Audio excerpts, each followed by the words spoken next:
मुस्लिम महिलाओं का sexualisation, AI का हो रहा है गंदा इस्तेमाल, यूएनए से लेकर की वैश्विक चेतावनी जारी। अपनी रिपोर्ट शुरू करने से पहले हम आपको आगाह करना चाहते हैं कि इस वीडियो में सेक्सुअल वायलेंस की बात की गई है। चलिए जानते हैं ये अहम खबर।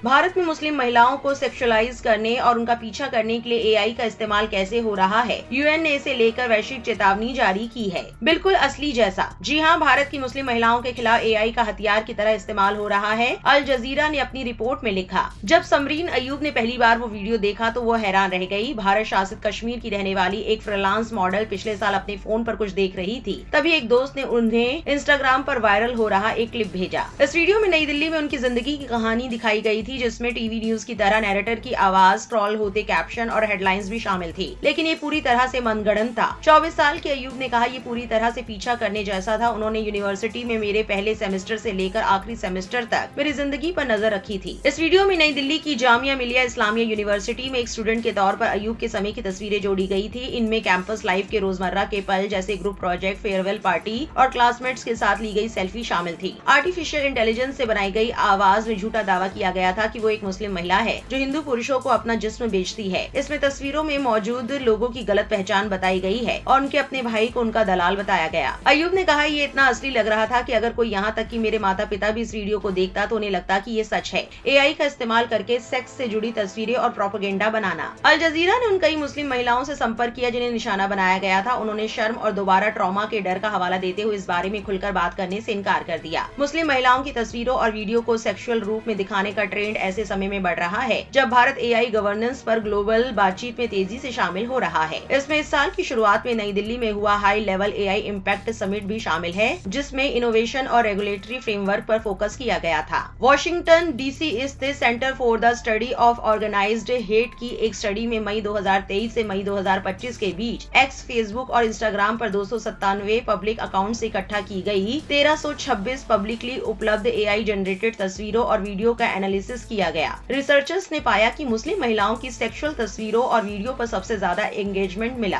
सभी प्लेटफॉर्म्स पर 6.7 मिलियन से ज्यादा इंटरेक्शन। CSOH में डिजिटल रिसर्च एनालिस्ट और स्टडी की को ऑथर जैनित खान ने कहा, जनरेटिव एआई ने सेक्सुअल फैंटेसी को तेजी से और बिना किसी खर्च के तस्वीरों में बदलना मुमकिन बना दिया है। उन्होंने आगे कहा, इमेज जनरेटर और डीप फेक की मदद से लोग बहुत कम टेक्निकल जानकारी के साथ भी नफरत भरी बातों को बहुत असली दिखने वाले विजुअल कंटेंट में बदल सकते हैं। अयूब का वीडियो कुछ ही घंटों में कई सोशल मीडिया अकाउंट्स पर फैल गया। इसके बाद उन्हें भद्दे कमेंट, धमकी भरे फोन कॉल और उनके चरित्र पर सवाल उठाने वाले आरोप झेलने पड़े। उन्होंने कहा, ये डिजिटल लिंचिंग जैसा महसूस हुआ। एक नहीं बल्कि दर्जन भर से ज्यादा अकाउंट्स उस वीडियो को हर जगह पोस्ट कर रहे थे और सैकड़ों लोग उसे रीशेयर कर रहे थे। CSOH के इकट्ठा किए गए डेटा में एआई से बने ऐसे मीम्स शामिल हैं जिनमें मुस्लिम महिलाओं को धार्मिक कपड़ों में यौन रूप से उकसाने वाले हालात में दिखाया गया है। साथ ही पत्रकारों और एक्टिविस्ट को निशाना बनाने वाली मनगढ़ंत पोर्नोग्राफिक तस्वीरें भी है। इनमें से कई तस्वीरों में रिसर्चर्स ने एक जैसा विजुअल पैटर्न देखा, एक मुस्लिम पहचान वाली महिला के साथ एक हिंदू पहचान वाला पुरुष। खान ने कहा, इन कहानियों में मुस्लिम पुरुषों को अक्सर हिंसक या नैतिक रूप से भ्रष्ट दिखाया जाता है, वहीं मुस्लिम महिलाओं को दब्बू या बहुसंख्यक समुदाय के पुरुषों द्वारा बचाई जाने वाली महिलाओं के तौर पर पेश किया जाता है। रिसर्चर्स का तर्क है कि ये छवि राजनीतिक बातचीत में अचानक नहीं आई है, ये उसका एक हिस्सा है। मुस्लिम महिलाओं के शरीर सांप्रदायिक वर्चस्व की लड़ाई का मैदान बन गए हैं। ये बात सुल्ली डील्स और बुल्ली बाई विवाद में सबसे साफ तौर पर दिखी। 2021 और 2022 में हुए सुल्ली डील्स और बुल्ली बाई मामलों में छेड़छाड़ की गई तस्वीरों का इस्तेमाल किया गया था। इन दोनों ही मामलों पर लोगों में भारी गुस्सा देखा गया और पुलिस ने जांच भी की। भारतीय अधिकारियों ने जनवरी 2022 में सुल्ली डील्स हैंडल बनाने के आरोपी ओंकारेश्वर ठाकुर और बुल्ली बाई बनाने वाले नीरज बिश्नोई को गिरफ्तार किया। 2 महीने बाद नई दिल्ली की एक अदालत ने मानवीय आधार पर ठाकुर और बिश्नोई दोनों को जमानत दे दी। वीडियो वायरल होने के बाद अयूब के लिए काम के मौके कम होने लगे। उन्होंने कहा, एक मॉडल के तौर पर आपकी साख मायने रखती है। अगर आपकी प्रोफाइल पर बुरे कमेंट्स आते हैं तो ब्रांड्स आपसे संपर्क करना बंद कर देते हैं। 4-5 महीनों तक नकली अकाउंट से उनकी प्रोफाइल पर भद्दे कमेंट्स की बाढ़ आ गई, जिससे संभावित क्लाइंट्स दूर होने लगे। इस उत्पीड़न ने सोशल मीडिया के साथ उनके रिश्ते को भी बदल दिया। उन्होंने कहा, इंस्टाग्राम मेरे लिए एक सुरक्षित जगह हुआ करती थी, अब मुझे वहाँ सुरक्षित महसूस नहीं होता और मैं सोच समझकर ही पोस्ट करती हूँ। इस हफ्ते जैसे जैसे जिनेवा में बातचीत आगे बढ़ेगी, यूएन पैनल की इस बात की परख अयूब जैसे मामलों से होगी कि एआई से जुड़े जोखिम पूरी तरह से अभी लिए जाने वाले गवर्नेंस से जुड़े फैसलों पर निर्भर करते हैं। अयूब एक ऐसी महिला है जो अब भी सोशल मीडिया के इस्तेमाल को सीमित रखती है। उन्हें अब भी धमकियां मिलती हैं और उनकी छवि के साथ जो हुआ उसके लिए किसी कानूनी कार्रवाई का भी इंतजार कर रही हैं। बाकी आपकी क्या राय है कमेंट सेक्शन में जरूर लिखें और इस वीडियो को ज्यादा से ज्यादा शेयर करें।